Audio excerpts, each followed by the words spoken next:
اللهم صل على محمد وعلى آل محمد كما صليت على إبراهيم وعلى آل إبراهيم إنك حميد مجيد اللهم بارك على محمد وعلى آل محمد كما باركت على إبراهيم وعلى آل إبراهيم إنك حميد مجيد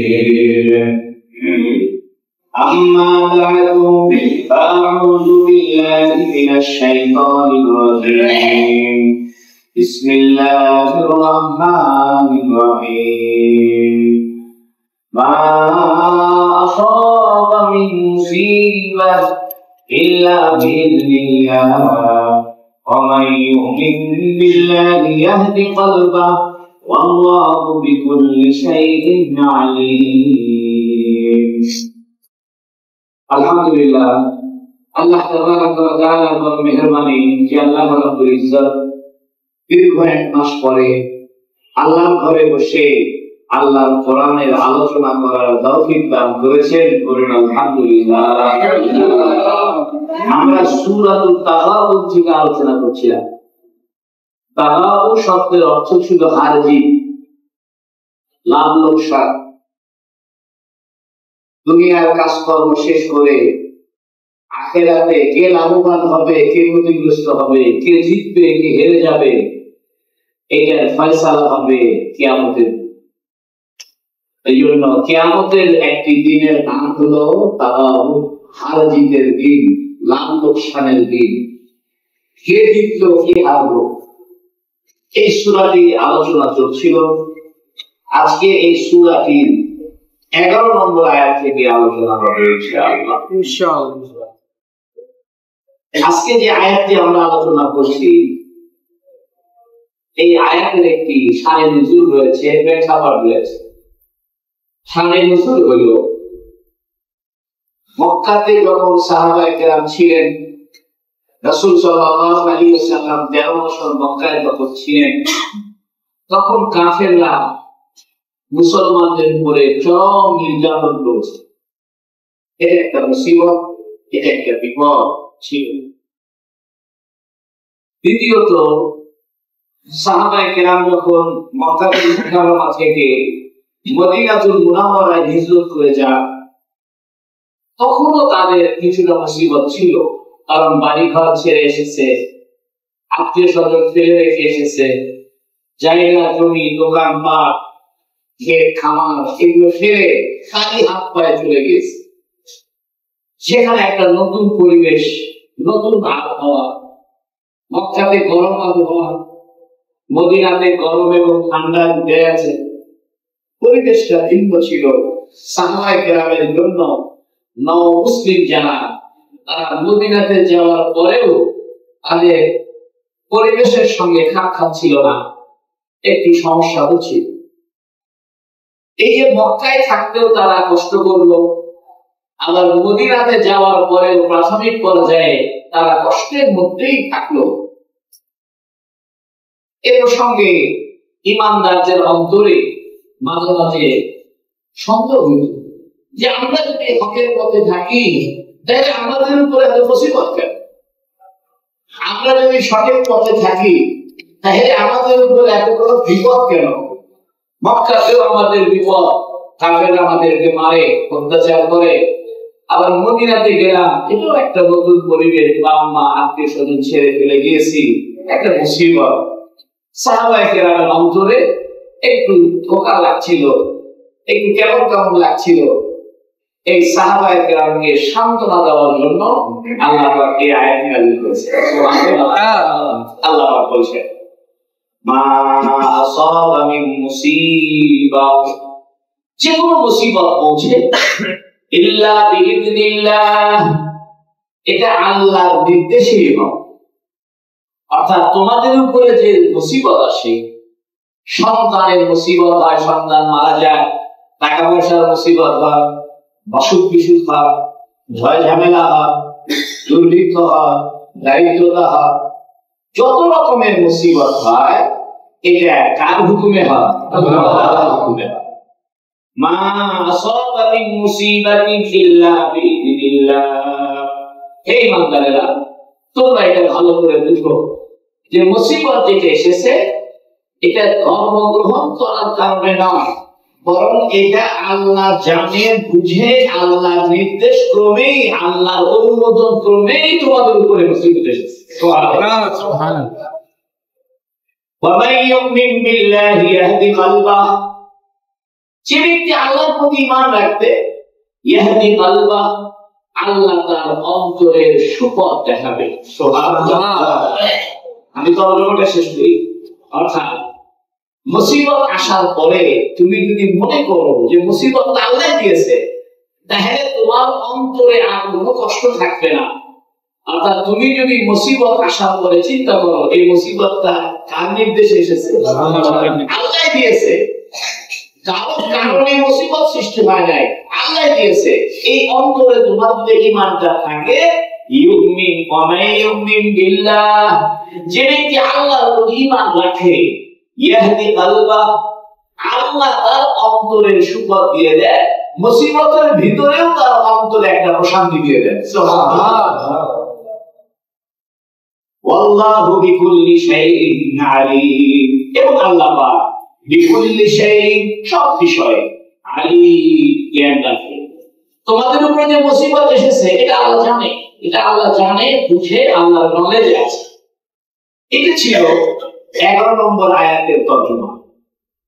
এখন আসেন আমরা এটা তাফসীর দেখি। মা আসাবা মিন মুসিবাহ, আল্লাহ বলেন যে কোনো মুসিবত আগমন হয়, আগমন করে, আসে, ইল্লা বিইذنিল্লাহ, বুঝা গেল ভালো হোক মন্দ হোক যে কোনো পরিস্থিতি সৃষ্টি করে কে? আল্লাহ। মুসিবত কাকে বলে? আসাবা ইউসিবু ইসাবাতান শব্দের অর্থ হলো কোনো কিছু পৌঁছে যাওয়া, কোনো কিছু আরোপিত হওয়া। মুসিবত বলা হয় যেটা মানুষের অন্তরকে কষ্টে ফেলে, মানুষের মনোজগতের উপরে চাপ সৃষ্টি করে, মানুষের মনে কষ্টদায়ক হয়, এগুলো হলো মুসিবত। এজন্য টাকা পয়সা থাকার পরেও একজনের উপর মুসিবত আসতে পারে, আবার টাকা পয়সা না থাকার পরেও একজন মুসিবত থেকে মুক্ত থাকতে পারে। মুসিবত এটা একটা আপেক্ষিক বিষয়। আরবিতে বলি শাইয়ে এজাফি, ইংরেজিতে বলে রিয়েলিবিলিটি। অর্থাৎ আপনি যদি উপরের দিকে দৃষ্টি দেন তাহলে এটাকে মুসিবত মনে হবে না, আমার নিচের দিকে দৃষ্টি দিলে মুসিবত মনে হবে না, উপরের দিকে দিলে মুসিবত মনে হবে। যেমন এক ব্যক্তি মনে করেন একটা পা ভেঙে গেছে, মুসিবত না? সে বিপদে পড়ছে, মনে মনে চিন্তা করতেছে আয় আমার মুসিবত, পা নাই, পা ভেঙে গেছে। কিছুদিন যাওয়ার পরে দেখে এক লোকের 2 পাই নাই। যখন একটা লোক এটা দেখবে যে কিরে আমার পা ভেঙে গেছে আর এক লোকের কি নাই, 2 পাই নাই, তাহলে নিজের পা ভেঙে যাওয়াটা তার কাছে মুসিবত মনে হবে। মুসিবত কখন মনে হবে? যদি সে চিন্তা করে আর একজনের পা ভালো, আমার পাটা ভাঙা, তাহলে মুসিবত মনে হবে।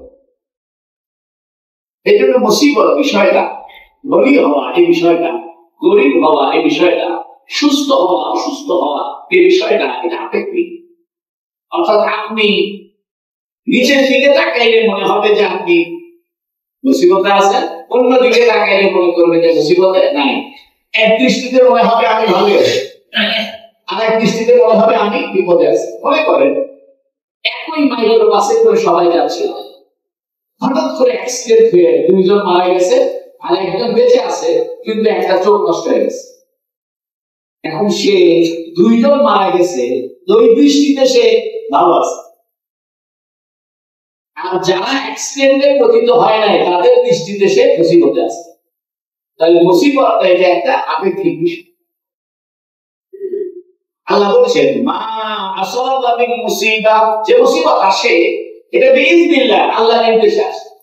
এখন বলেন তো, কোন মানুষ যদি মুসিবতে পড়ে তখন সে যদি মনে মনে চিন্তা করে এটা কে দিয়েছে? আল্লাহ দিয়েছে। এটা দূর করার ক্ষমতা কার আছে? আল্লাহর আছে। তার অন্তরটা কোন দিকে ধাবিত হবে? আল্লাহর দিকে ধাবিত হবে। এজন্য আল্লাহ বলছেন ওয়ামাই ইউমিন বিল্লাহি ইয়াহদি কলবা, যে ব্যক্তি আল্লাহর প্রতি ঈমান রাখে আল্লাহ তার মুসিবতের মধ্যেও তার অন্তরের সুপথের ব্যবস্থা করে, আরামের ব্যবস্থা করে। সুবহানাল্লাহ। এজন্য কখনো কখনো মুসিবত আমাদের জন্য নিয়ামত হয়ে আসে। মনে করেন এক বেচারা টাকার কষ্টে পড়েছে, অভাবে পড়েছে, তাহলে সেই মোনাজাতে লিপ্ত হয়েছে, ঠিক না? সে আল্লাহ কেমন ভাবে টাকা আরম্ভ করবে। আর যদি তার মুসিবত না আসে তাহলে সে সেভাবে আল্লাহকে ডাকবে। এই জন্য আল্লাহ বান্দাকে মুসিবতের মধ্যেও আল্লাহ চায় বান্দা আমাকে ডাকুক, আর মুসিবত না থাকলেও বান্দা চায় আল্লাহ আমাকে কি করুক, ডাকুক। এই জন্য জ্বর হওয়া এটা একটা নিয়ামত, মুসিবত একটা নিয়ামত। কারণ ফেরাউনের কোনোদিন জ্বর হয়নি, কোনোদিন মাথা ব্যথা পায়। প্রায় 400 বছর বেঁচে ছিল ফেরাউন। এই 400 বছরের ভিতরে ফেরাউনের কোনো জ্বর আসেনি, তার কোনো অভাব ছিল না, তার শক্তির সামনে, তার ক্ষমতার সামনে কোনো বাধা ছিল না, প্রতাপশালী লোক ছিল। এই কথা এই মুসিবত মুক্ত মানুষরা যখন চিন্তা করলো যে আমার তো কেউ নাই, আমার সামনে আর কিছু নাই, তখন আস্তে আস্তে সে নিজেকে খোলা দাঁড়িয়ে আমার অর্থ না। এই জন্য মুসিবত মানুষকে কথা স্মরণ করায় দেয় যে তুমি একজনের অধীনে আছো, তুমি তোমার মালিক নও, তুমি তোমাকে কন্ট্রোল করো না, তোমাকে কন্ট্রোল করে কে? আল্লাহ। এই যে আল্লাহ আমাকে কন্ট্রোল করে, আমার হাতে কিছু নাই। এই জন্য মুসিবত যে কোনো সময় চলে আসতে পারে, যে কোনো মুসিবত বলে বলে আসবে না, যে কোনো সময় মুসিবত এসে যেতে পারে। এই জন্য মুসিবত একটা কি নিয়ামত, যদি সে ঈমানদার হয়ে এই মুসিবতটাকে আল্লাহ দিয়েছে এটা মনে করে, তাহলে তার অন্তরে প্রশান্তি হবে। এই কথাটা আল্লাহ অন্য আয়াতে বলেছে ওয়াইদা আসাবাতহুম মুসিবা ক্বালু ইন্না লিল্লাহি ওয়া ইন্না ইলাইহি রাজিউন। যখন ঈমানদারদের উপরে কোনো মুসিবত আসে তখন তারা বলে ইন্না লিল্লাহ, আমরা সবাই আল্লাহর জন্য, ওয়া ইন্না ইলাইহি রাজিউন, এবং আল্লাহর দিকে ফিরে যাব। অতএব সবকিছু আল্লাহ। প্রিয়জন যদি কাউকে কষ্ট দেয়, কষ্ট লাগে, কিন্তু যদি মনে হয় যাক আমার প্রিয় মানুষের তো কষ্ট দিচ্ছে, আমার প্রিয় মানুষ আমাকে কি দিছে? কষ্ট দিছে। মহব্বত যদি গভীর হয়, প্রেম যদি গভীর হয়, তাহলে প্রেমিকার পক্ষ থেকে কষ্ট তার জন্য নিয়ামত হয় না। আর প্রেমিকার কাছ থেকে কষ্ট পাইলে ভালোবাসা বাড়ে না, কম বাড়ে। যারা ছেঁকা খাইছে ওদের প্রেম গভীর হয়েছে না হালকা হয়ে গেছে? গভীর। প্রেম করতে গিয়ে যদি কেউ ছেঁকা খায় বা লস লাভার হয়, ব্রেকআপ হয়, আপনাদের ভাষায় বর্তমান হিন্দি ভাষায় ব্রেকআপ হয়ে যায়, লস লাভার হয়ে যায়, তাহলে তার প্রেম আরো দগ্ধ করে জ্বলে উঠে, তার প্রেম আরো গভীরতা লাভ করে। এই জন্যই তো বেশি ছেঁকা খাইলে মানুষ পাগল। এই জন্য মুসিবত যদি আপনি মনে করেন যে এটা আমার আল্লাহর পক্ষ থেকে এসেছে, ভালোবাসারও বাড়বে, ঈমান আরো তাজা হবে। তবে আমরা মুসিবতের নিয়ামত চাই না, সুস্থতার নিয়ামত চাই।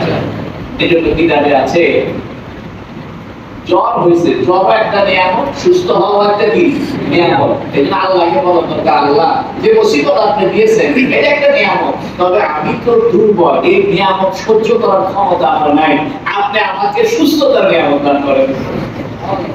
একজনের অভাবে পড়েছে, টাকা পয়সা নাই, চাকরি বাকরি নাই, ঋণগ্রস্ত হয়ে গেছে, সে মুসিবতে পড়েছে, সে আল্লাহকে বলুক আল্লাহ আপনি যে মুসিবত আমাদের দিচ্ছেন এটা তো নিয়ামত।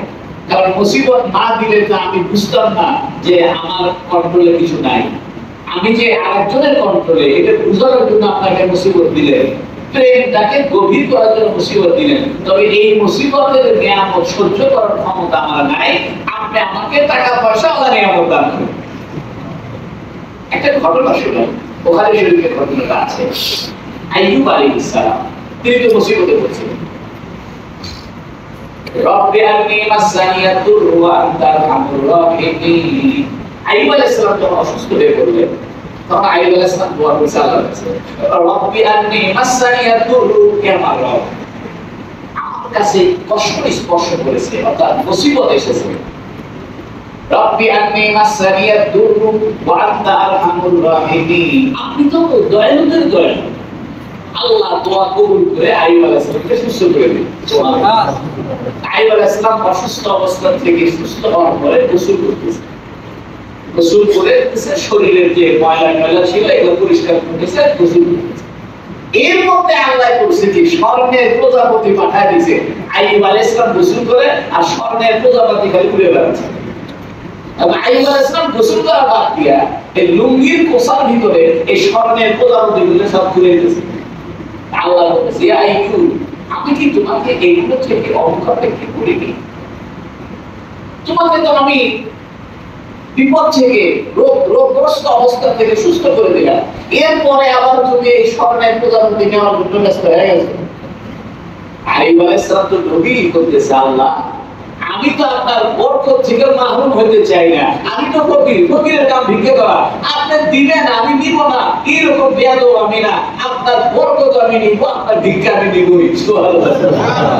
আল্লাহ খুশি হয়েছে। এর মানে কি জানেন? আল্লাহ যদি কাউকে টাকা পয়সা দিতে থাকে, এরকম না করা যে আমার 8 টাকা লাগবে।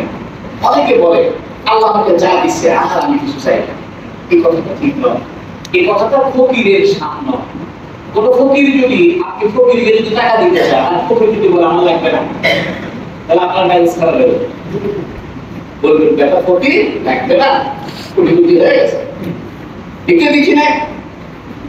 আল্লাহ যদি কাউকে টাকা পয়সা দিতে লাগে, সুস্থতা দিতে লাগে, ইজ্জত দিতে লাগে, সম্মান দিতে লাগে, সে যেন এই কথা না বলে আমার লাগবে না।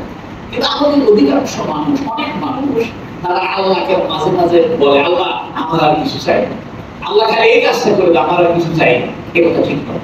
কিছু চাই না মানে তুমি বড় হয়ে গেছো। আল্লাহ বলেছেন আল্লাহু হুয়াল গনি ওয়া আনতুমুল ফুকারা, আল্লাহই হলো ধনী, তোমরা সবগুলো ফকির। সুবহানাল্লাহ। ফকিরের কাজ হলো ভিক্ষা করা। আল্লাহ যদি নিয়ামত দেয় এই কথা না বলা যে আল্লাহ যা দিয়েছেন আমি আর চাই না। অনেকে এই কথা বলে যে আল্লাহ আপনি আমাকে সুস্থ করতে, আমার আর কিছু চাই না।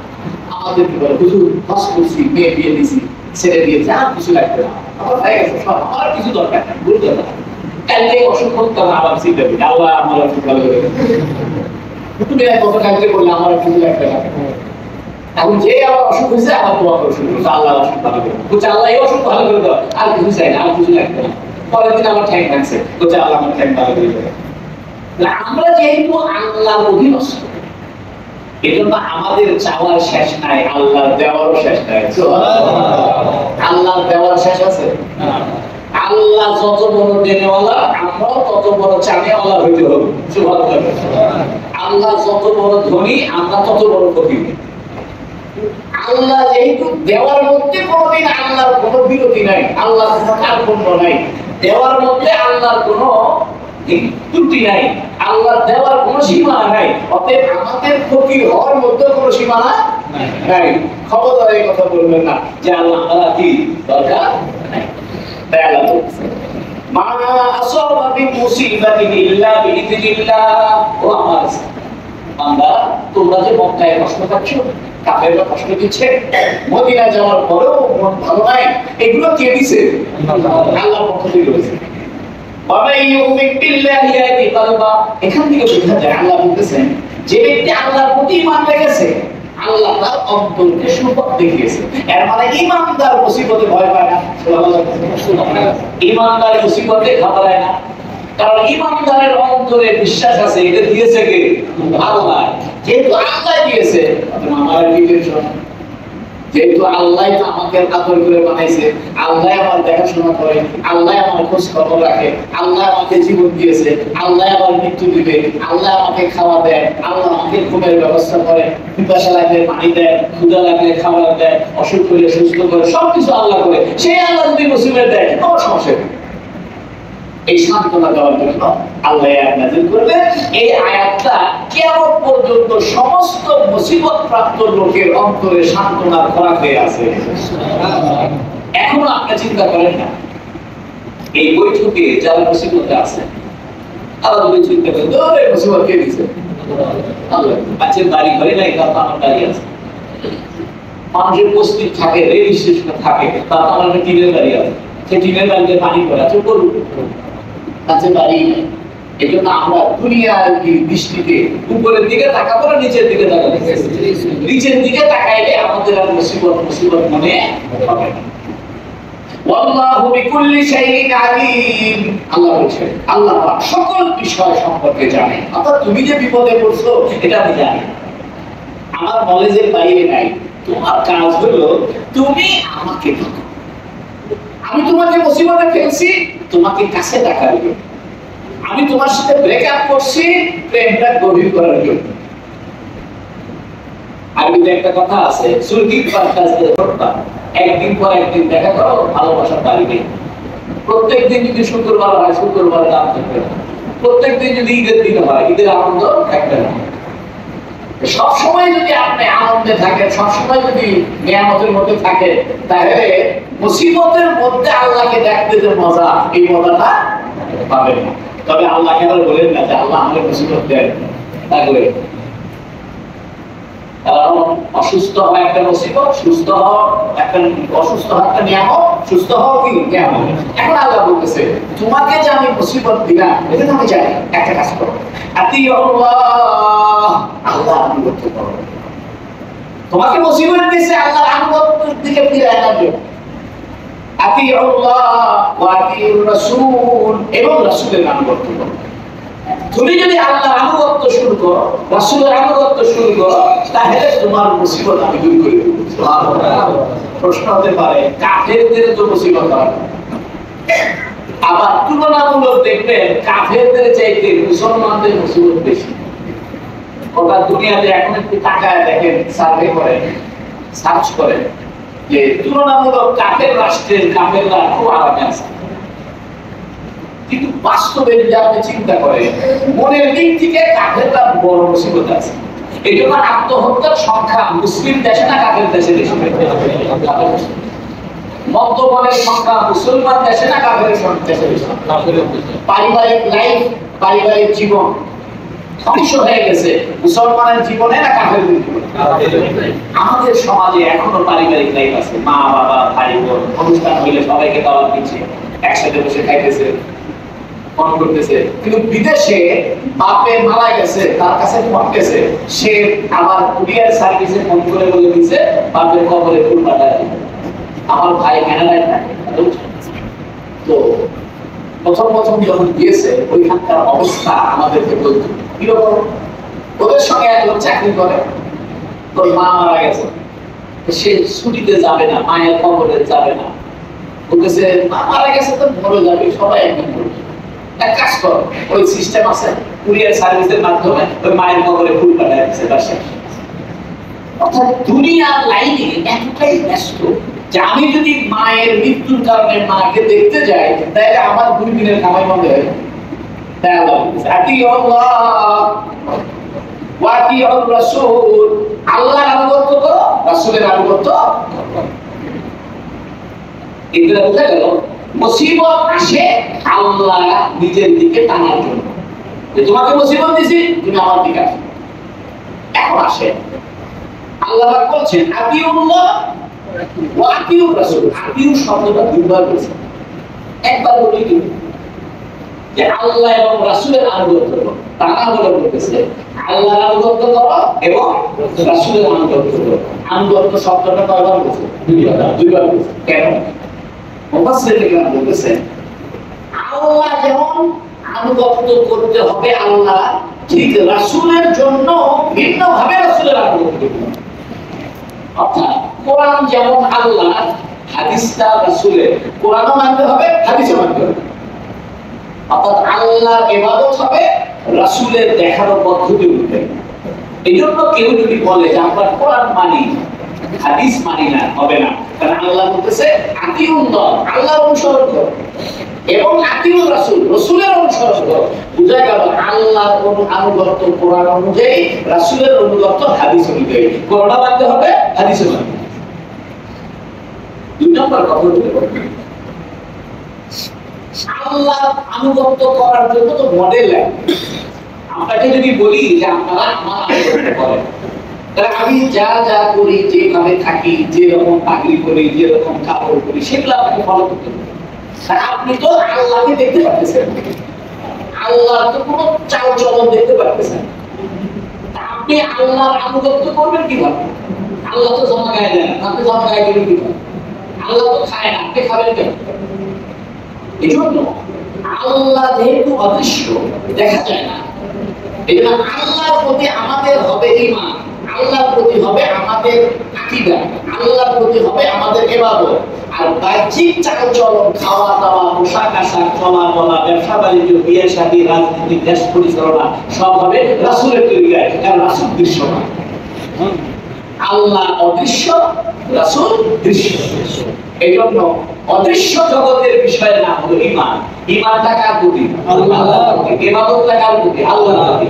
আর দৃশ্যমান জগতে যা দেখা যায়, এগুলোর ব্যাপারে আনুগত্য কার? রাসূল। তাই আল্লাহ বলেছে আতিউল্লাহ ওয়া আতিউর রাসূল। এখন আল্লাহ বলেছে ফাইন তাওয়াল্লাইতুম, যদি তোমরা মুখ ফিরিয়ে নাও, রাসূলকে সান্ত্বনা দিচ্ছে, বলতেছে হে রাসূল আপনি ঘাবড়াবেন না। মক্কায় এতদিন থাকলে মানুষ আপনার কথা শোনে না, আপনাকে অত্যাচার করে, আপনাকে মক্কা থেকে বের করে দেয়, আপনার একটা সান্ত্বনা শোনে। ফাইন তাওয়াল্লাইতুম, তোমরা যদি রাসূল থেকে মুখ ফিরিয়ে নাও, ফাইন্নামা আলা রাসূলিনাল বালাগুল মুবিন, তাহলে অবশ্যই আলা রাসূলিনা, আমার রাসূলের দায়িত্ব হলো সুস্পষ্টভাবে পৌঁছায় দেওয়া। হে রাসূল, আপনার প্রতি যদি মানুষ ঈমান না আনে, এটা আপনাকে ধর্মান্তর করা হবে না, আপনার কোনো দোষ হবে না। আপনার দায়িত্ব আপনি মানুষের কাছে পৌঁছায়। এই জন্য দেখবেন নূহ আলাইহিস সালাম 950 বছর দাওয়াত দিয়েছে, মাত্র 40 জন মানুষ মুসলমান হলো। নূহ আলাইহিস সালামকে কে আছে? কেউ যদি বলতে পারে 950 বছর, কমসে কম 950টা মুসলমান হতে হবে, বছরে একটা হইল, বছরও একটা হয়নি, হয়েছে কয়টা? 40টা। রাসূল কি নূহ আলাইহিস সালাম কি পাস করছে না ফেল করছে? পাস করছে। এই জন্য ইসলামের একটা দৃষ্টিভঙ্গি হলো কতগুলো মানুষ মুসলমান হলো, কতগুলো মানুষ মাহফিলে আসলো, এটা দেখবে না, দেখবে মাহফিল করছো কি তরিকায় সেটা দেখবে না। কত বড় মসজিদ বানাইছো এটা আল্লাহ দেখবে না, দেখবে মসজিদ বানাইছো হালাল টাকা দিয়ে, হারাম টাকা দিয়ে, কয়বার হজ করছো সেটা আল্লাহ দেখবে না, দেখবে কতবার ইখলাসের সাথে করছো, কত রাকাত নামাজ পড়ছো এটা আল্লাহ দেখবে না, দেখবে নামাজগুলো কতটুকু আল্লাহর সন্তুষ্টির জন্য করছো। এই জন্য 100 রাকাত নামাজ পড়ার চাইতে 2 রাকাত নামাজ মনোযোগ দিয়ে পড়া হাজার গুণ উত্তম। তবে হ্যাঁ, মনোযোগ সৃষ্টি করার জন্য 100 রাকাত 200 রাকাত, উদ্দেশ্য মনোযোগ সৃষ্টি করা না সংখ্যা বাড়ানো, মনোযোগ সৃষ্টি করা। তাই আল্লাহ বলছে ফাইন তাওয়াল্লাইতুম, হে মক্কার কাফেররা, তোমরা যদি মুখ ফিরিয়ে নাও, রাসূলের কোনো ফেল হবে না, রাসূল নাকাম হবে না, রাসূল অকৃতজ্ঞ হবে না। ফাইন্নামা আলা রাসূলিনাল বালাগুল মুবিন, অবশ্যই আমার রাসূলের উপরে দায়িত্ব হলো সুস্পষ্টভাবে পৌঁছায় দেওয়া। এজন্য কোন হুজুরের মুরিদ কত হুজুরের, যে অমর পীর সাহেবের মুরিদ লক্ষ লক্ষ, এই পীর সাহেব তো কামে, আর এই পীর সাহেবের মুরিদ মাত্র 400 না, এই পীর সাহেব শেষ, এটা নাই, এটা ঠিক নয়। আমি দাওয়াত তাবলীগের কাজ করলাম, বেশি মানুষ জামাতে আসলো না, আমি কে? তা নয়, আমার কাজ হলো দাওয়াত দেওয়া, আর হেদায়েত দেওয়ার মালিক কে? আল্লাহ।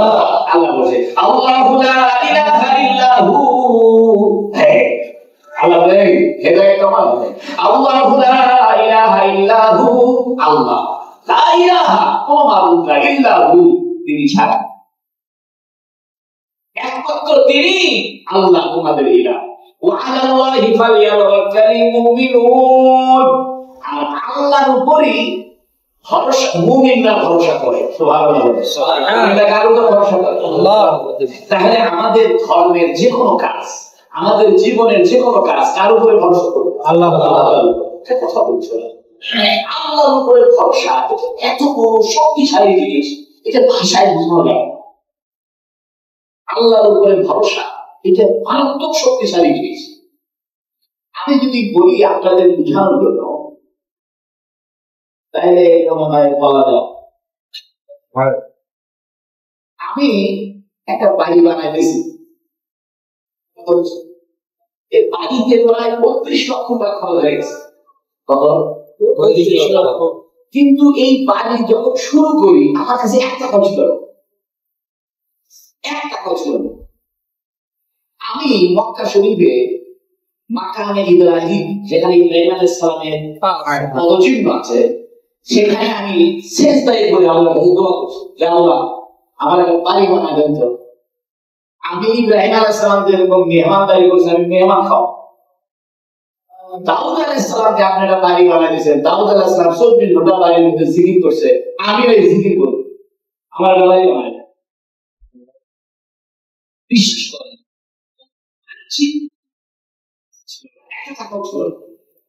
কিন্তু কেমনে কেমনে কেমনে কেমনে কেমনে কেমনে কত টাকা কথা দিবে? ৩৫ লাখ টাকা দিবে। বাড়ি হয়ে গেছে আলহামদুলিল্লাহ। আলহামদুলিল্লাহ। এটা কেউ যদি আমার জিজ্ঞেস করে আপনার বাড়ি কত দিবে, আমি তো বাড়ি আমার না, এটা আল্লাহর বাড়ি, আল্লাহ বলেছে। আমার বিবি বলতেছে আমাদের বাড়িতে, আমি খবরদারি করে বলবো আমাদের বাড়ি বাড়িটা আল্লাহ। তুমি দেখো ১ টাকা সারা বাড়ি দিচ্ছে, ১ টাকা ছিল।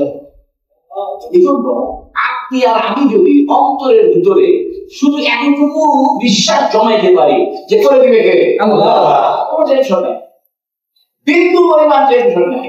আর যদি বলে হ্যাঁ যায় খুশি, আমার বিবি বলতেছে এভাবে টাকা শেষ, এই কাজ বন্ধ হয়ে যাবে, মিস্ত্রি আসবে না, কাল থেকে মিস্ত্রি না করে দাও, যে মিস্ত্রি আসে না, টাকা পয়সা না, আমি শুদ্ধ করে টাকা দাও, তুই নামাজ করতে পারো। ২ বেলা নামাজ পড়ে দেখা গেল পরের দিনে একটা করছে কি খবর, ভালো বাড়ি টাকা পয়সা টাকা নেয়। আচ্ছা ঠিক আছে, আপনাকে টাকা ধার দিচ্ছি, কত লাগে? ৩ লাখ। তাহলে ঠিক আছে, এই যে লোকটাকে পাঠিয়ে দিব, কে দিবে? আল্লাহ। ব্যবস্থা করে দিল কে? আল্লাহ। দরজারা বলতেছে, আমি বোঝানোর জন্য বলতেছি, মানে আল্লাহর প্রতি ভরসা ক্যাশ করে। দরজারা বলতেছে দরজা লাগে না, তো নিয়ে যান, টাকা পয়সা নাই। আচ্ছা চিন্তা করেন যেদিন লাগে সেদিন দেন, সেদিন দেন, দরজা চলে যাচ্ছে না। এই যে আল্লাহ বলেছে আল্লাহর উপরেই ফালিয়াতাওয়াক্কালিল মুমিনুন, মুমিনরা কি করে? ভরসা করে। আল্লাহর উপর তাওয়াক্কুল কাকে? তাওয়াক্কুল বলা হয় সমস্ত উপকরণ থাকার পরেও ভরসা করার নাম তাওয়াক্কুল। টাকা পয়সা ছাড়া ভরসা করার নাম তাওয়াক্কুল নয়। আপনি টিকিট না কেটে বাসে দিচ্ছেন, বলতেছেন আল্লাহ ভরসা নিয়ে দিন না। তাওয়াক্কুল হলো যে আল্লাহ পাক তাওয়াক্কুল ৩ প্রকার। দেখেন, একটা তাওয়াক্কুল হলো আপনি কোন একটা মাধ্যম অবলম্বন করেছেন, তবে সে মাধ্যমের সঙ্গে আপনি যোগাযোগ রাখেন। যেমন উকিল ধরছে, একজন মানুষ বিপদে পড়ছে, কেস হয়েছে, তো লোকটা উকিল নিযুক্ত করছে, তা মাঝে মাঝে উকিলের সাথে কথাবার্তা, কি খবর, কাজটা হচ্ছে, তো সে উকিলের উপরে ভরসা। আর একটা ভরসা হলো উকিল ধরেছে কিন্তু উকিলের সাথে খুব একটা কথাবার্তা হয়, খালি আলোচনা। আর একটা ভরসা হলো সে কোন মাধ্যম ধরে না, কিচ্ছু করে না, খালি কান্নাকাটি করে। যেমন ছোট বাচ্চা কথা বলতে পারে না, হাঁটতে পারে না, খাইতে পারে না, তাই বলে কিন্তু তার খাওয়া বন্ধ আছে না। সে যখন খাওয়ানি দরকার হয় তখন সে কান্নাকাটি শুরু করে। কান্নাকাটি শুরু করলে তার মা বুঝে এখন তার ঘুমাইতে হবে, কান্নাকাটি শুরু করলে তার মা বুঝে এখন তাকে দুধ খাওয়াতে হবে, কান্নাকাটি শুরু করলে তার মা বুঝে এখন তাকে পেশাব পায়খানা করছে পরিষ্কার করতে হবে। এক কান্নাকাটির জোরে ছোট বাচ্চা তার মায়ের থেকে খাওয়া আদায় করে, দুধ আদায় করে, ঘুম আদায় করে, বলে চড়া আদায় করে, যা আদায় করা দরকার সব কান্নাকাটিতে আদায় করে দিচ্ছে। এই ছোট বাচ্চার তাওয়াক্কুল যেরকম কান্নার উপরে, একটা ছোট বাচ্চা শুধু কান্নাকাটি করে, আর কিছু না, সে কথাও বলতে পারে, কিন্তু তার কান্নার মাধ্যমে তার বাপ মা বুঝে যায় এই শিশুর এখন কি দরকার। একটা মানুষ যদি আল্লাহর উপরে ভরসা করে আল্লাহর উপরে কান্নাকাটি শুরু করতে পারে, ছোট বাচ্চাকে যেমন আল্লাহ তার মা বাপকে বোঝার ক্ষমতা দেয় যে বাচ্চা কান্না করে, কি দরকার একটা মানুষ যদি আল্লাহর উপরে ভরসা করে কান্না করে, ছোট বাচ্চাকে যেমন আল্লাহ লালন পালন করে, এই বুড়া বয়সের আমাদের আল্লাহ একইভাবে লালন পালন করে। এই জন্য ওয়া'আলাল্লাহি ফালইয়াতাওয়াক্কালিল মুমিনুন, আল্লাহর উপরই মুমিনদের ভরসা করা উচিত, বা মুমিনরা কি করে ভরসা করে। এই জন্য আল্লাহর প্রতি তাওয়াক্কুল এটা অনেক গুরুত্বপূর্ণ একটা জিনিস। আচ্ছা, এখন যে আয়াতটা বলবো, এই আয়াতের আরেকটা সামিল আছে, সেটা হলো সাহাবায়ে কেরাম যখন মক্কা থেকে হিজরত করে মদিনায় যাচ্ছিলেন, তখন তার বাচ্চারা এসে রাস্তায় দাঁড়াইতো, আব্বা খবরদার মদিনায় যায় না, আব্বা এলে ইসলাম গ্রহণ করার দরকার নাই, মদিনায় যায় না, মক্কায় থাকে। বউ এসে রাস্তার মধ্যে হাত বড় করে দাঁড়াইতো, স্বামী তুমি যাইও না। তখন সাহাবায়ে কেরাম অনেকে স্ত্রী পুত্র কন্যার মায়া মোহব্বতে মদিনায় যায়নি, সংখ্যা খুব কম, সংখ্যা তো কম। ওদের ব্যাপারে আল্লাহ বলেছে, যারা চলে গেছে মদিনায় তারা তো মুসিবতের কারণেই মক্কা থেকে চলে গেল, আবার মদিনাতে যাওয়ার উপর পরেও তাদের কিছুদিন মুসিবত ছিল, তার নিজস্ব কোনো জমি নাই, নিজস্ব কোনো দরকারি নাই।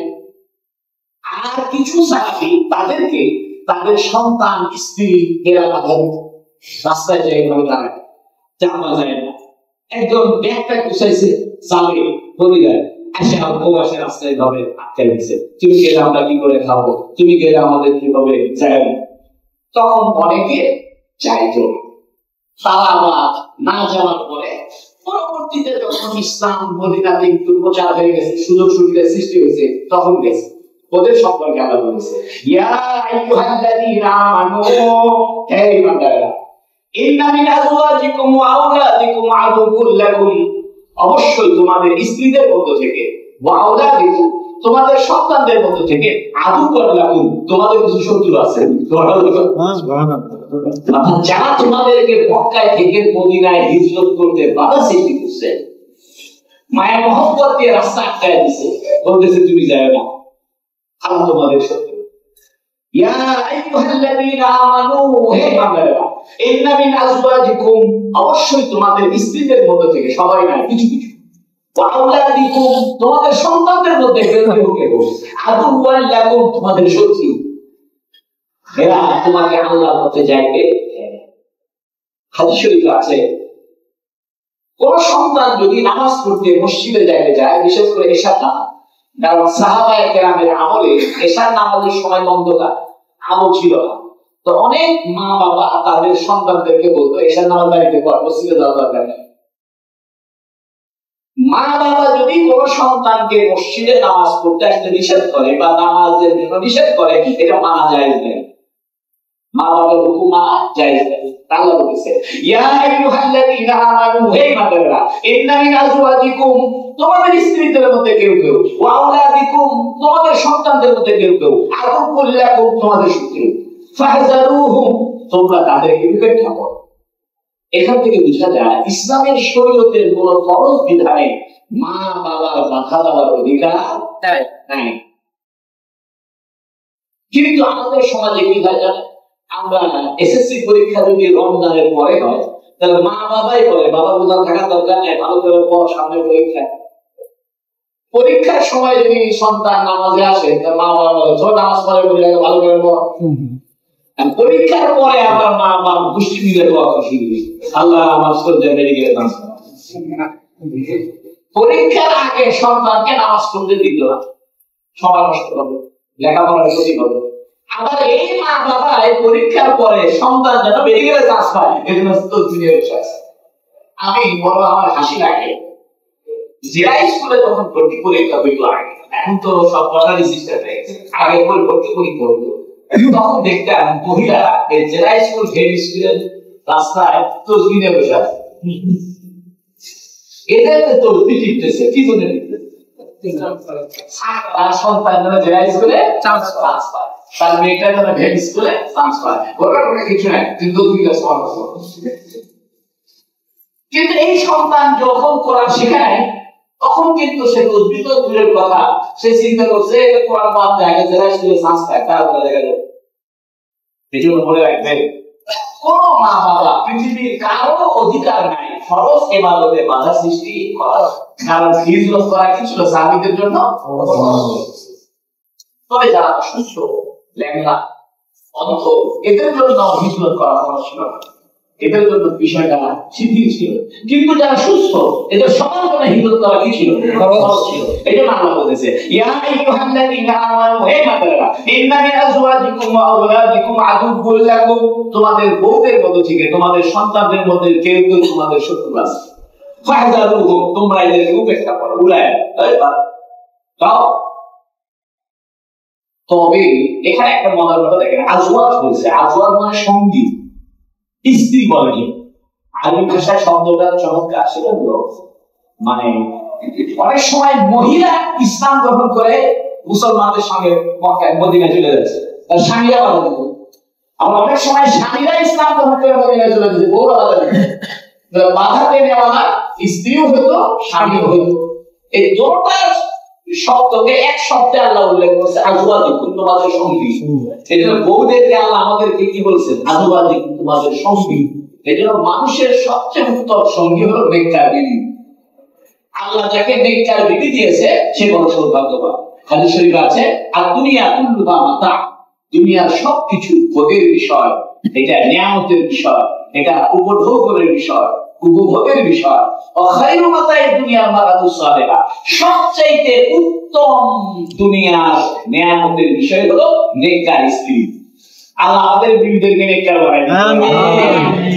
আল্লাহ বলেছে এদের কথা মানবা, তোমরা দেখো।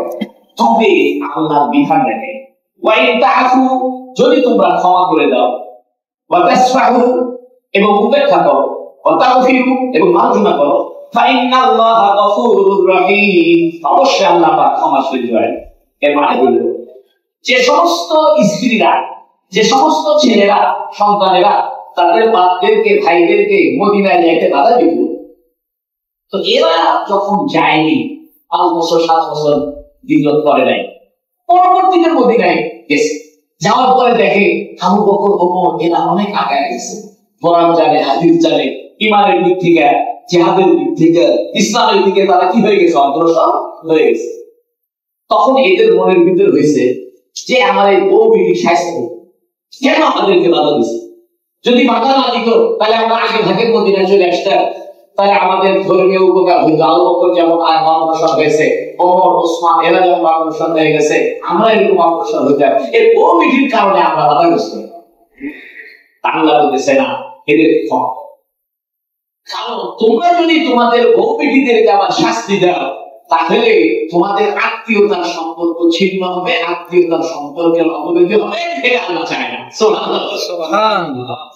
এর দ্বারা বুঝে গেল, মা বাবা যদি কোন সন্তানকে নামাজের জন্য বাধা দেয়, ইসলামের কাজে বাধা দেয়, তাহলে সে মা বাবার উপরে রাগান্বিত হতে পারবে না। এই জন্য হযরত আবু হুরায়রা রাদিয়াল্লাহু আনহু, উনি ইসলাম গ্রহণ করার পর ওনার মা ওনাকে হাত দিত না, বাইরে থেকে বাইরে করে দিত। আবু হুরায়রা রাদিয়াল্লাহু তাআলা আনহু নবীজির কাছে এসে বলতেছে, ইয়া রাসূলুল্লাহ, আপনি কি দোয়া করেন? আমার আম্মা, আমি ইসলাম গ্রহণ করেছি, এই জন্য আমার মা আমাকে হাত দেয় না, বাইরে থেকে বাইরে করে দেয়, পারে খারাপ ব্যবহার করে, আপনি দোয়া করেন তো। নবী সাথে সাথে দোয়া শুরু করেছে। আর আবু হুরায়রা দিছে তো, অবশ্যই বলতেছে, ইরে নবী তোমার জন্য দোয়া শুরু করলো, তুমি নবীর সাথে দোয়া করবে? তুমি নবীকে দোয়ার বদলে একটা দৌড় পিছু বাড়িতে। আমি দৌড় দিছি এই জন্য যে দেখি তো নবীর দোয়া আগে আমার বাড়িতে পৌঁছে, আমি নিজে আগে দৌড়ে বাড়িতে পৌঁছি।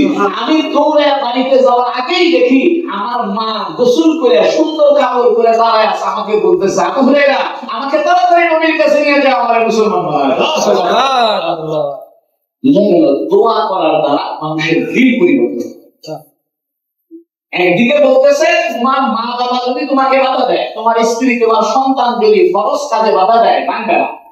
পাশাপাশি বলতেছে এদের উপরে আবার তোমরা কি করো না, রাগান্বিত হও না, এদেরকে শাস্তি দিও না। তাই বলতেছে, ওয়া ইন তাআফু, যদি তোমরা ক্ষমা করে দাও, ওয়া তাসফাহু, এবং এটা উপেক্ষা করো, সফা এসব শব্দের হাত তারিখ সফা আরবিতে বলে এরকম করলে আমরা করি না খালি বলে আরবিতে বলে যে এরকম মানে শেষ যে তাসফু মানে তোমরা যদি বিষয়টাকে ছেড়ে দাও অর্থাৎ মনেই করলে আল্লাহ কিছু দিছে প্রতিশোধ নিতে যায় না এদের উপর টাকা দিতে হয় না ওটা ক্ষমা করে দাও ফাইন্নাল্লাহা গফুরুর রহিম তুমি যদি ক্ষমা করো আল্লাহ গফুরুর রহিম আল্লাহ তোমাকে ক্ষমা করবে সুবহানাল্লাহ এই জন্য একটা হাদিসে আছে যে ব্যক্তি মানুষকে ক্ষমা করে আল্লাহ তাকে ক্ষমা করে এখানে একটা চমৎকার কথা শুনতে তাফু ওয়া তাকফির তাফু শব্দের অর্থ ক্ষমা করা তাকফির মাগফিরাত এটার মানে ক্ষমা তবে পার্থক্য আছে তাকফু বলা হয়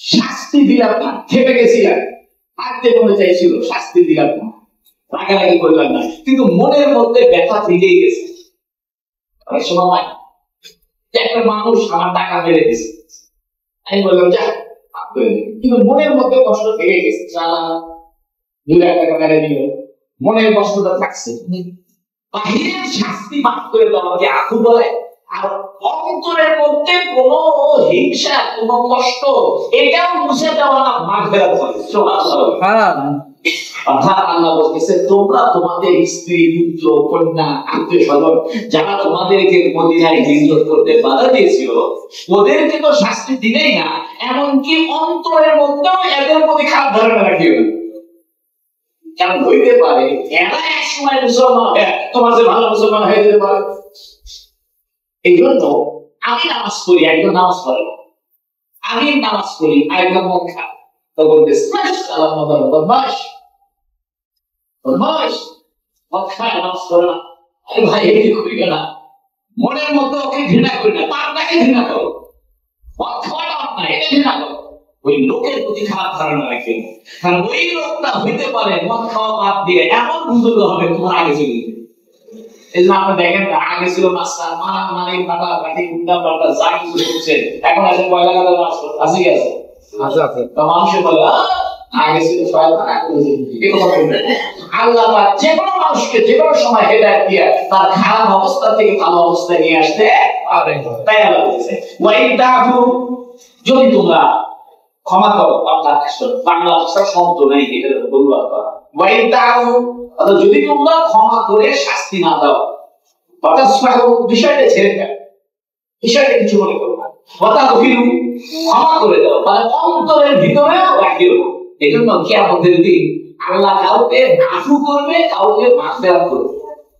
আফু মানে আল্লাহ বলে যা শাস্তি দিবে কিন্তু আমলনামার মধ্যে গুনাহের কথা লেখা থাকে আমলনামার মধ্যে কি থাকবে গুনাহের কথা লেখা থাকে আল্লাহ বলে কেন এটা করছো বাবা এটা মাফ করে দিলেন এটা লাভু আরেকটা হলো আমলনামায় যত গুনাহ ছিল সব গুনাহকে আল্লাহ সওয়াব দিয়ে পাল্টাই দিয়েছে সুবহানাল্লাহ এখন বেচারা গিয়ে মধ্যে দিন কইতেছে ফেরেশতারে হেনে ফেরেশতা আমলনামাকে নামা হয় না আমি তো দিনে বহু পাপ করেছিলাম এই পাপ তো একটা দেখিলেন সব দেখি সওয়াব তুমি এমন তওবা করছো যে তওবা করার কারণে বাদদালু সাইয়্যাতিল হাসানাত আল্লাহ তোমার গুনাহগুলোকে সওয়াব দিয়ে পাল্টায় দিয়েছে সুবহানাল্লাহ আগে মদ খাইছিলা আগে জিনা করছিলা তারপরে এমন কান্নাকাটি করছো এমন তওবা করছো এই জিনার গুনাহ যেখানে লেখা আছে মদ খাওয়ার গুনাহ যেখানে লেখা আছে ওই জায়গাটাকে গুনাহ সরায় দিয়ে কি দিয়ে ভরে দিয়েছে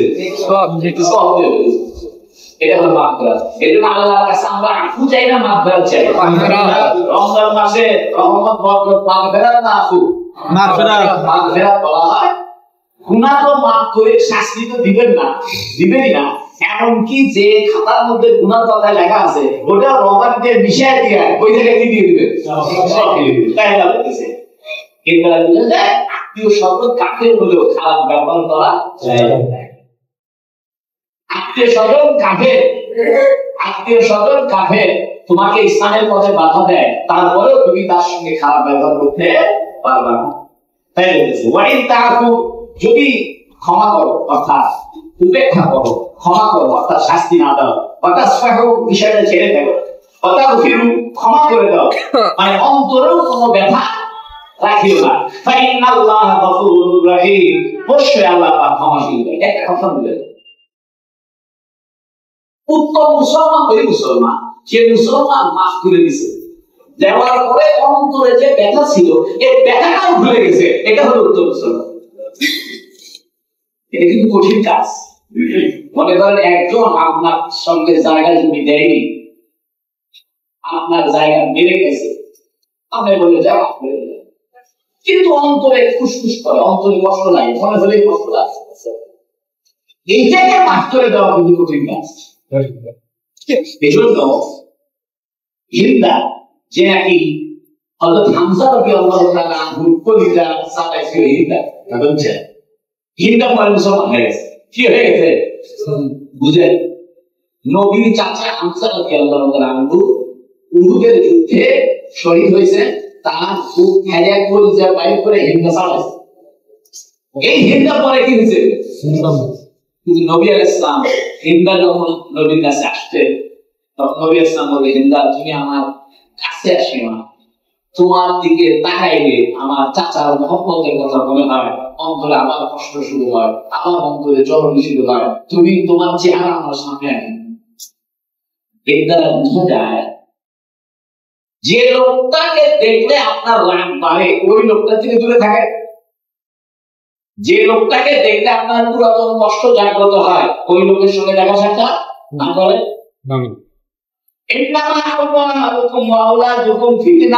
এখন আল্লাহ স্পষ্ট করে দিয়েছে, অবশ্যই তোমাদের সম্পদ, তোমাদের সন্তান এটা একটা পরীক্ষার বিষয়। এর নামে পরীক্ষা, এর নামে কি পরীক্ষার বিষয়। আমি তোমাদেরকে যে টাকা পয়সা দিয়েছি এটা তোমাদের পরীক্ষা করার জন্য দিয়েছি, এটা ঠিক মতো ব্যবহার করো কিনা। তোমাদের যে সন্তান দিয়েছি এটাও সন্তান দিয়েছি, দেখি তুমি এই সন্তান গুলাকে আল্লাহর পথে অধিক বানাও কিনা। সব টাকা পয়সা আমাদের জন্য ফিতনা, সব সন্তান আমাদের জন্য ফিতনা। যে সন্তানকে আমি দ্বীনের পথে চালাইলাম না, যে সন্তানকে আমি কোরআন শিখাইলাম না, ইসলামের পথ শিখাইলাম না, এই সন্তানটা আমার জন্য কি হবে? ফিতনা। ওয়াল্লাহু ইনদাহু আজরুন আযীম, এবং আল্লাহ পাকের কাছে রয়েছে আজরুন আযীম, মহান পুরস্কার। সুবহানাল্লাহ। আচ্ছা, ছেলে সন্তানের ক্যারিয়ার গঠন করার জন্য ইসলামকে বিসর্জন দিও। আমরা এখন কি করতেছি? আমরা আমাদের সন্তানদের ক্যারিয়ার গঠন করার জন্য ইসলামকে জবাব দিই। যেমন হাজার হাজার শহরের মানুষ তাদের মেয়েদেরকে বিদেশে পাঠায় দিচ্ছে ডিগ্রি নেওয়ার জন্য, ইয়ে হয় না, কিছু হয় না, পাঠায় দিচ্ছে বিদেশে চলে যায়, এবং সে খুশি, সে বলতেছে হুজুর আমার মেয়েটা আমেরিকা অক্সফোর্ড ইউনিভার্সিটিতে ভর্তি হয়েছে পড়াশোনা করার জন্য, সে দোয়া করে। কি দোয়া করবো? এটা খ্রিস্টান হয়ে যায়। তুমি যে তোমার মেয়েটাকে বিবাহ বহির্ভূত ভাবে এত দূরে পাঠায় রাখবে অবস্থায় পাঠায়, এটা তো বলতে পারছেন না। এই জন্য সন্তানদেরকে যদি আমরা ইসলাম না শিখাই, এ সন্তান আমার জন্য কষ্টকর। আর সন্তানদেরকে যদি ইসলাম মতো চলে, এ সন্তান আমার চোখের শীতল।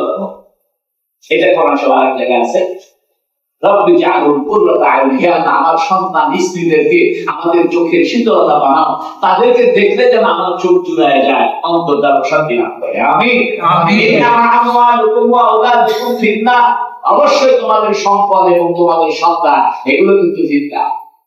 এর মানে হলো সন্তান যদি ইসলাম পথে থাকে তাহলে নিয়ামত, ইসলামের পথে না থাকলে ফিতনা। তোমার টাকা পয়সা যদি ইসলামের কাজে, ধর্মের কাজে ব্যবহৃত হয় তাহলে এটা নিয়ামত, আর যদি না হয় এটা কি ফিতনা। আর সন্তান টাকা পয়সা প্রতি এত বেশি মনোযোগী হলো না, সমস্ত বিনিময় পুরস্কার কার কাছে? আল্লাহু ইনদাহু আজরুন আযীম, এবং আল্লাহর কাছে মহা বিনিময় আছে। দুনিয়ায় যদি তোমার সন্তান ফিতনা হয়, সন্তান তোমাকে বাধা দেয়, মাল সম্পদ তোমার না হয়, তুমি টেনশন করো না, আল্লাহর কাছে সবচেয়ে উত্তম বিনিময়। তাই এখন আল্লাহ বলেছে ফাত্তাকুল্লাহ ফাস্তাতা'তুম, আল্লাহকে ভয় করো যতটুকু সামর্থ্য আছে। সুবহানাল্লাহ। এই আয়াতটা আগের একটা আয়াতে রহিত করেছে। কোরআনের একটা আয়াত আছে, ইত্তাকুল্লাহ হাক্কা তুকাতি, তোমরা আল্লাহকে ভয় করো যেভাবে ভয় করো দরকার। এর মানে হলো আল্লাহকে ভয় করো সর্বক্ষণ সবসময়। যখন ওই আয়াত নাযিল হলো, ইত্তাকুল্লাহ হাক্কা তুকাতি, তোমরা আল্লাহকে যেভাবে ভয় করা দরকার আল্লাহর মর্যাদা অনুযায়ী আল্লাহকে ভয় করো, সবসময় আল্লাহকে ভয় করো। সাহাবায়ে কেরাম বলতেন, ইয়া রাসূলুল্লাহ, এটা তো আমাদের হয় না, মাঝে মাঝে আল্লাহর কথা মনে স্মরণ থাকে না, আল্লাহকে যেভাবে ভয় করা দরকার সেইভাবে ভয় করি না।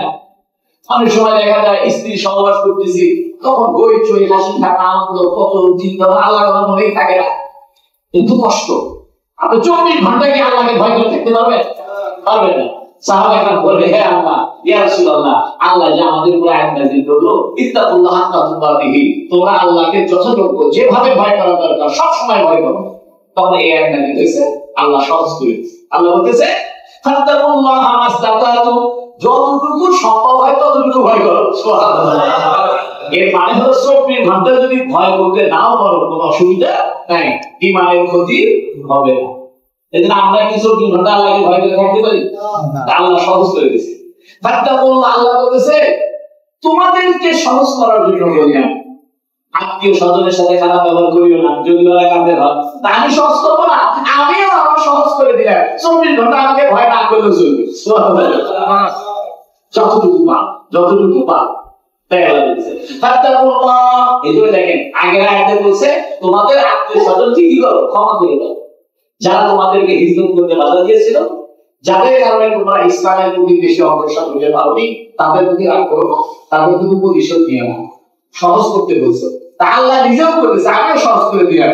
আমাকে যে কঠিন ভাবে ভয় করতে বলছিলাম ওটা একটু হালকা করে দিলাম, যতটুকু পারো ততটুকু ভয় করো, আর যতটুকু পারো ততটুকু ভয় করো। এটা যদি করতে থাকে আস্তে আস্তে আস্তে আস্তে আস্তে আস্তে 24 ঘন্টায় আল্লাহকে ভয় করার যোগ্যতা হাজির হয়। তাই বলেছে ফাত্তাকুল্লাহ, আল্লাহকে ভয় করো, ফাস্তাতাতুম, যতটুকু পারো, ওয়াসমাউ, শোনো শোনো, আল্লাহ রাসূলের কথা শোনো, কোরআনের কথা শোনো, ওয়াতিউ, রাসূলের আনুগত্য করো, ওয়ানফিকু, খরচ করো, আল্লাহর পথে দান করো, খায়রান লিআনফুসিকুম, এটা তোমাদের নিজেদের জন্য কল্যাণকর হবে। সুবহানাল্লাহ।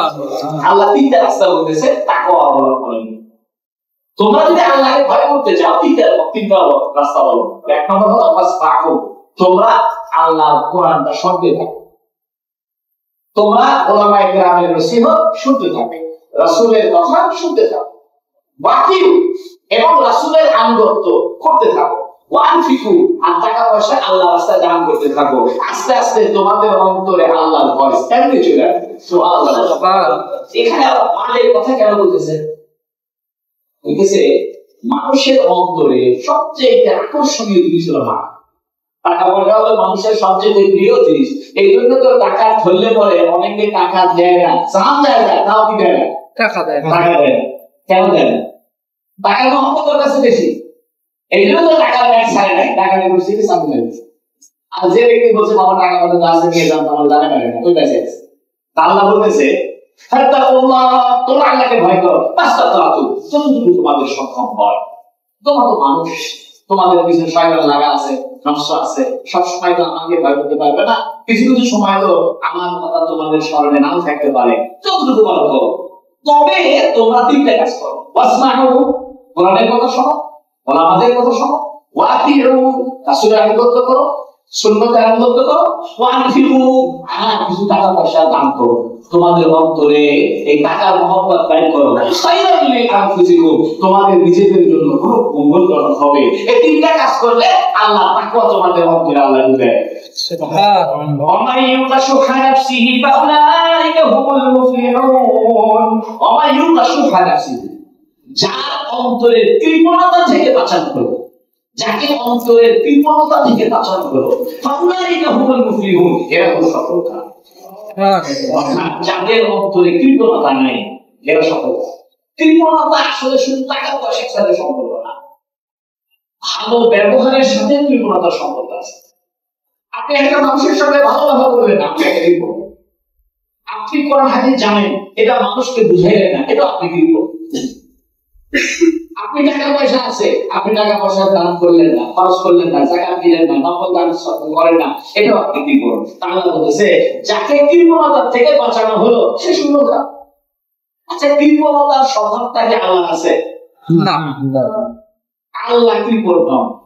এই জন্য হাদিস শরীফ আছে যে ব্যক্তি কৃপণ সে জাহান্নাম থেকে কাছে, জান্নাত থেকে দূরে। যে যত বেশি দানশীল, কৃপণতা যার অন্তরে নাই, সে তত আল্লাহর কাছে। যার অন্তরের কৃপণতাকে বাঁচানো হলো, কৃপণতা থেকে তাকে রক্ষা করা হলো, এরাই হলো সফল। আল্লাহ আমাদেরকে কৃপণতা মুক্ত জীবন দান করবেন। এখন আল্লাহ বলতেছে, কিন্তু করে এই যে আমরা টাকা পয়সা দান করবো, টাকা পয়সা দান করে দেশে আল্লাহ দেবে। টাকা পয়সা যদি আল্লাহ রাস্তায় দান করো, এটা আমাকে কবজে হাসানা দিলে ফিরে পাইবে।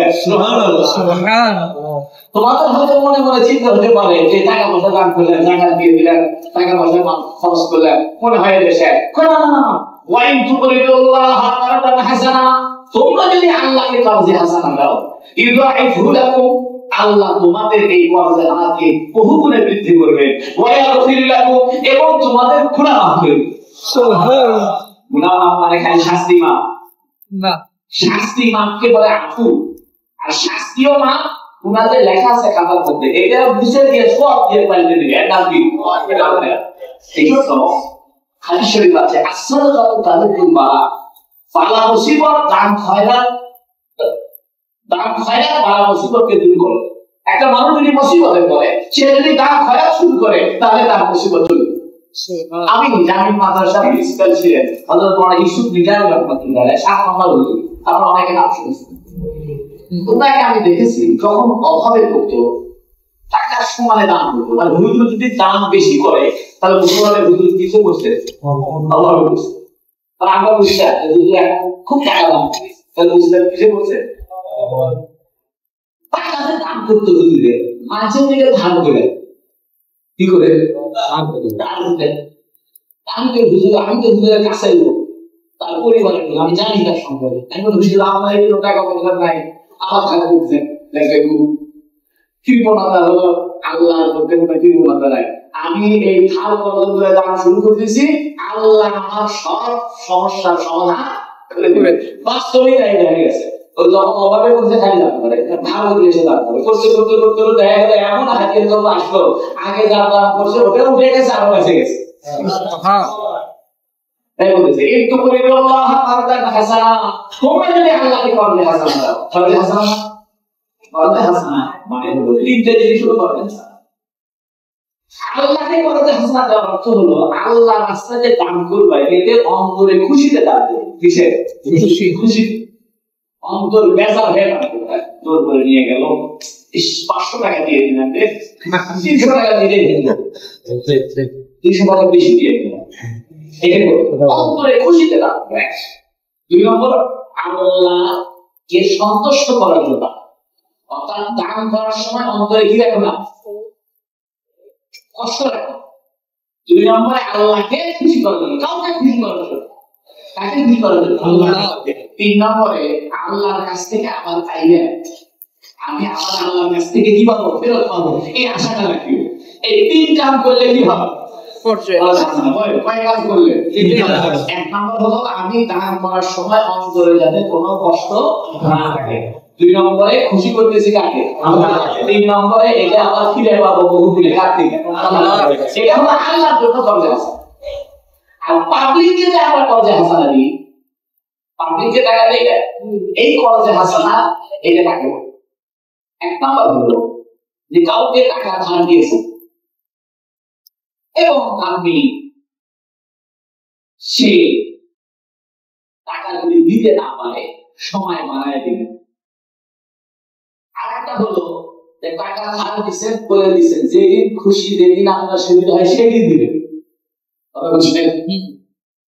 3 ধরনের আছে। একটা হলো টাকা ধার দিয়েছেন, বলে দিলেন যে ভাই টাকাটা ধার দিলাম, 1 মাস পরে দিবেন, 1 মাস পরে দিয়েছেন। এই যে একজনকে টাকা ধার দিলেন 1 মাস পরে দিবেন, এটা দিয়েছেন কাকে খুশি করার জন্য? আল্লাহ। ওই লোককে খুশি করার জন্য। কারণ মানুষকে কোনোদিন টাকা দিয়ে খুশি করতে পারে, বরং যাকে টাকা ধার দিবে চান্স পেলে সে আপনাকে বাড়ি করবে। দুনিয়ার নিয়ম হলো মানুষকে যত আপনি যাকে বেশি উপকার করছেন, এই লোকটা আপনাকে কি করবে? বেশি উপকার করবে। এই জন্য মানুষকে দান করবে, এই ওই লোকটাকে খুশি করার জন্য না কাকে খুশি করার জন্য? আল্লাহকে। এই জন্য মানুষের সাথে করাজে হাসানা তিন রকম। একটা হলো টাকা দিয়েছে টাইম মতো টাকা ফেরত দেবে, এটা একটা করাজে সুদ নিলেন অতিরিক্ত টাকা দিলেন। আরেকটা হলো টাকা ধার দিয়েছে টাইম মতো টাকা দিতে পারে না, তাকে সময় বাড়াই দিবে যে আচ্ছা ঠিক আছে আরো 1 মাস পরে, আচ্ছা ঠিক আছে আরো 2 মাস পরে দিবে, এটা একটা করাজে। আরেকটা করাজে হাসানা হলো টাকা ধার নিয়েছে সে দিতে পারে না, যেদিন পারে সেই দিন দিয়ে, এটা একটা করাজে হাসানা। আল্লাহর সাথে করাজে হাসানা আছে, পাবলিকের সাথে কি আছে? করাজে হাসানা আছে। আল্লাহ বলেছে ওয়া ইনতু করিতুল্লাহ মারাতান হাসানা, হাসান মানে উত্তম শুদ্ধ। ইউদাইফু লাকুম, আল্লাহ তোমাদের জন্য এই করাজে হাসানাকে অর্থাৎ তোমাদের দান পাইলে বলা এটা আল্লাহকে দিবেন, এটা আল্লাহ বাড়ায় দিবে। ওয়া দুনিয়াতেও বাড়াবে আখিরাতেও বাড়াবে। ওয়া ইয়াগফির লাকুম, এবং শুধু বৃদ্ধি করবে না, তোমাদের গুনাহ খাতা মাফ করে সওয়াব দিয়ে ভরে দিবে। সুবহানাল্লাহ। ওয়াল্লাহু শাকুরুন হালিম, ওয়াল্লাহু শাকুর, আল্লাহ কৃতজ্ঞতা খুব সম্পন্ন, আল্লাহ কৃতজ্ঞতা আছে। তাহলে তোমরা আল্লাহকে খুশি করার জন্য দিছো, তা আল্লাহ তোমাকে আবার চিন্তা ডবল না দিলে তা আল্লাহ কৃতজ্ঞ হয়। এই জন্য তোমরা যদি মানুষকে দান করো আল্লাহকে খুশি করার জন্য, তাহলে আল্লাহ তোমার উপরে কৃতজ্ঞ হবে। আল্লাহু শাকুর, আল্লাহ কৃতজ্ঞতা বোধ আছে। হালিম সহ্যশীল, হালিম মানে সহ্যশীল, সবর মানে ধৈর্যশীল। সবর আর হালিমের মধ্যে পার্থক্য আছে। সবর মানে অপেক্ষা করা, ধরতে ভালো, আর হালিম মানে সহ্য করা। অর্থাৎ টাকা ধার দিছে, উল্টা আপনার উপর লোক দেখাচ্ছে, টাকা দিছে দেখে গেছে আমি বাইরে গেছি দৌড়ে সারাদিন জানিয়ে, উল্টা আপনার সাথে আরো কি করে, খারাপ ব্যবহার করে। আল্লাহ বলেছে আমি তোমাদেরকে দুনিয়ার সব নিয়ামত দিলাম, এরপরও তোমরা গুনাহ করো, তারপরও আমি তোমাদের গুনাহের জন্য তোমাদেরকে পাকড়াও করি না, তাও তোমাদের রিজিক বন্ধ করি না, তাও তোমাদের খাওয়া দাওয়া বন্ধ করি না, তোমাদের পানি বন্ধ করে নি, বাতাস বন্ধ করে নি, আমার চাইতে সহ্যশীল কেউ নাই। তাই আল্লাহ বলেছে আল্লাহু শাকুরুন হালিম, আল্লাহ পাক কৃতজ্ঞতা বোধ আছে।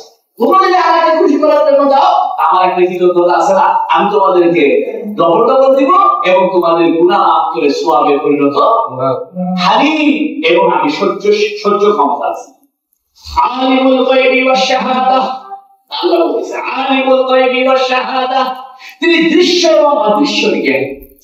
আবার তোমরা যা চোখে দেখতেছো এটাও আমি জ্ঞান রাখি, আর যা দেখো না পর্দার অন্তরালে কি ঘটতেছে কি ঘটতে পারে এটাও আমি জানি দেখি।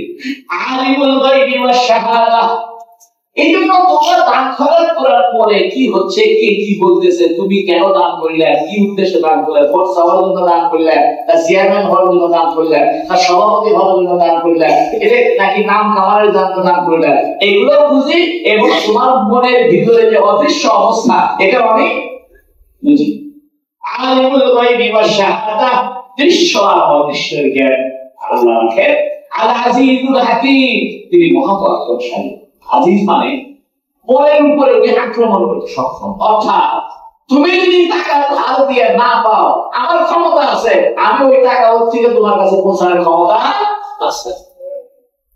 এই জন্য মনে করেন কাউকে টাকা ধার দিচ্ছেন যে না ওই টাকা ফিরে আনার ক্ষমতা কার আছে? এই জন্য কিতাবে আছে যে ব্যক্তি হিসাব করে যাকাত দেয়, তার কাছ থেকে কেউ যদি টাকা ধার নেয় না দেয়, তাহলে তার অন্তরের ভিতরে এমন জ্বালা পোড়া সৃষ্টি করবে, সেই টাকাটা আপনাকে ফেরত দিতে বাধ্য হবে। যাকাতের কারণে কেউ যদি হিসাব করে যাকাত দেয়, তাহলে মনে করেন একজন ব্যবসায়ী যাকাত দেয়, এখন এই ব্যবসায়ীর কাছ থেকে মানুষ টাকা মাল নিয়ে গেছে, দেয় না যাকাত দেওয়ার উসিলায় ওই মানুষের অন্তরে আল্লাহ এমন জ্বালা পোড়া সৃষ্টি করবে, এমন আগ্রহ সৃষ্টি করবে, সে আপনার ঋণটা কি করবে?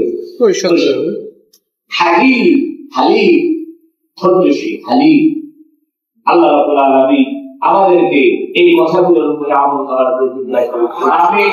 আমরা সূরা তাগাবুন শেষ করলাম, আগামীতে সূরা তালাক কোন সূরা? তালাক। এই যে বউদেরকে তালাক দেয়, এই তালাকের নামে একটা কি আছে সূরা, আমরা এই সূরাতে ইনশাআল্লাহ আগামীতে দেখব তালাক এর ঘটনা কি, সমাধান। আল্লাহ রাব্বুল আলামিন আমাদেরকে কবুল করুন। আমিন। সবাই কি দোয়া করুন। আল্লাহ